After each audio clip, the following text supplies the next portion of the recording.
boiling mini potatoes. When they get done, we'll put some cheese on them. As you see the potatoes in there, the water start boiling a little bit.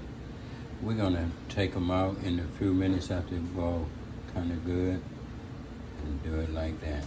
Okay, it's been 20 minutes. The potatoes are done boiling and everything. I'm gonna take them out. Okay, my potatoes are boiled. What I'm gonna do, I'm gonna just cut them in half just like this and lay them in here. I'm gonna put a little cheese on top of them when I get through cutting them and everything. Put them in just like that, just cut them in half. Cool. All right, so I'm cutting them in half and everything. I'm gonna just lay them in this pan. I'm making a little pan, not too many, and everything. Okay, so I cut all my potatoes. So what I'm gonna do, I'm gonna just put a little salt on top of them, just like this. Put that salt on it so they be nice and good.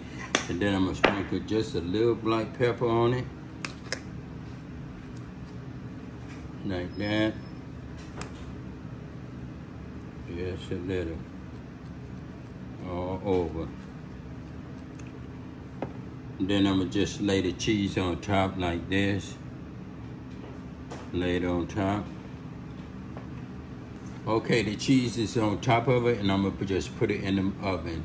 I put it in the oven, and I'm gonna let it do for 30 minutes. Okay, they coming out good. As you see, the bacon is looking nice and good and everything. I'm gonna let it bake for a few more minutes.